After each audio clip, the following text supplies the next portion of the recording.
In staying on President Trump's high-stakes summit with Chinese leader Xi Jinping, this visit could give some American families a new sense of hope that their loved ones will be freed after being imprisoned by the communist country.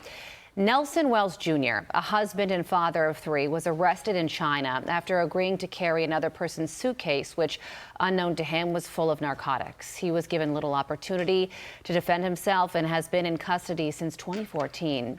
Nelson is sick, now suffering from life-threatening medical problems due to the poor conditions of his incarceration.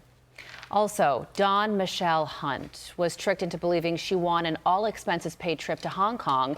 After arriving in China, she was gifted purses and a new suitcase by scammers. The bag contained drugs hidden in the lining, which she was caught with and arrested while trying to board a flight out of the country. Dawn was given the death penalty with a 2-year reprieve, which was later changed to life in prison. She, too, has been incarcerated since 2014. And like Nelson Wells Jr., Dawn has also fallen ill in prison. The families of both of these victims, Nelson Wells Jr.'s parents, Nelson Wells Sr. and Cynthia Wells, and Dawn Michelle Hunt's brother, Tim Hunt, as well as Peter Humphrey, who was imprisoned in China himself, join me now to share their stories. Thank you all so much for joining us to do just that. You know, many people are learning the heart-wrenching stories of your loved ones for the very first time right now. So, Tim, let me start with you and tell us a little bit more about what happened to your sister, Dawn, who has now been in prison in China for over a decade. She thought she won an all-expenses-paid trip and a cash prize. She was really excited about it. She researched the company because she thought that it was a fake. But when she researched the company, the scammers, they put all the information online that she needed to, set her mind at ease. She went and she was treated very well, she said. And she was in Hong Kong first. She was there for 9 days. And, she went around and she, went on sightseeing trips. And then the scammers told her, hey, look, do you want to fly to mainland China? And she did.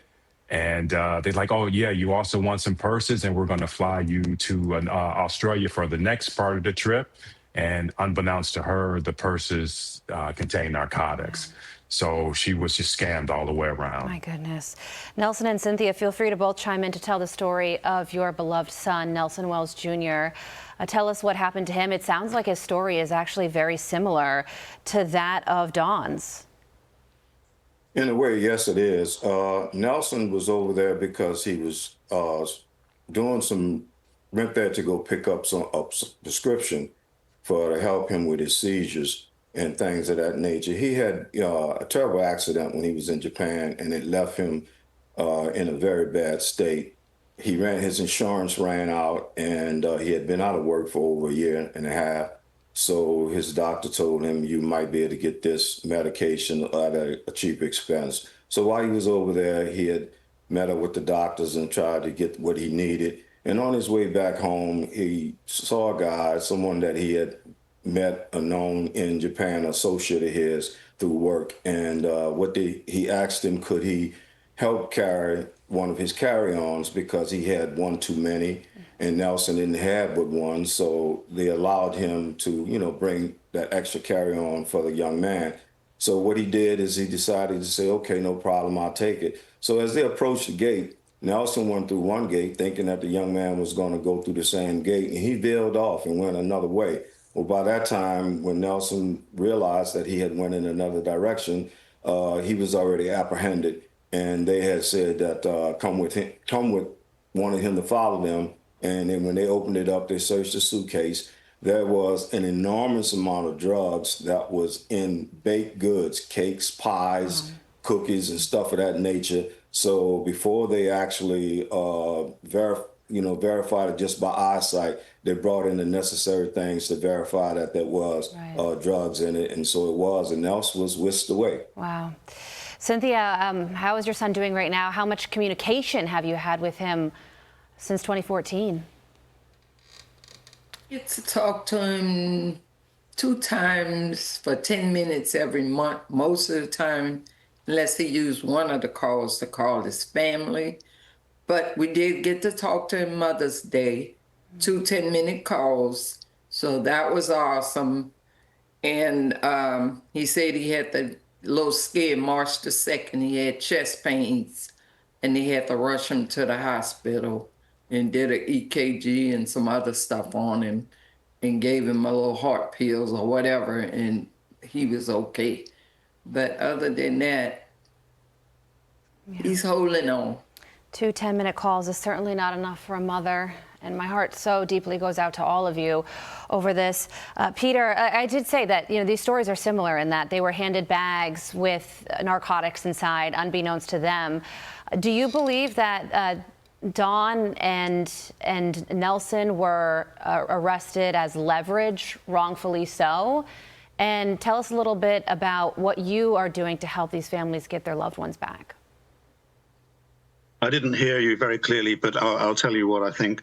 I've been working with these two families for about 6 years now as a handholder and mentor and advisor, trying to empower them, to teach them how to campaign for their loved ones who are unjustly detained in China.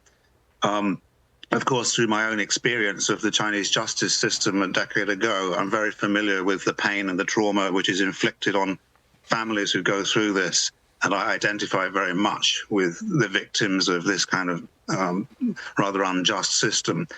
So I advise them, I help them, and I think that we've come closer today than we've ever been to getting a request put to Xi Jinping personally at a high level by the US leader.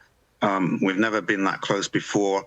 I think it's really important that President Trump understands that one of the easiest wins he could have from his China trip is to bring home American citizens who are imprisoned in China.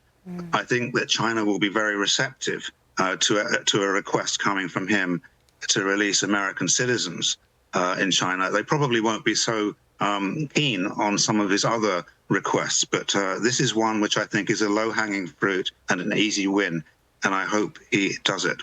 Tim, what is your message to President Trump, and do you believe that he could get your sister home? I do believe he can get her home. And my message to him is, Mr. President, please bring my sister home, and please bring home Nelson Wells Jr. Both of our families have been suffering long enough, and it's time. It's time for them to come home. They're sick. They need your leadership to request their humanitarian release. Tim, Nelson, Cynthia, Peter, we thank you so much for your time. We're going to be thinking about your loved ones as the president ventures over to China today. We thank you so much for joining us. We will never forget. Thank you. Thank you. Thank you. Be sure to like and subscribe for all the Fox News latest on YouTube and catch full shows streaming now on Fox One.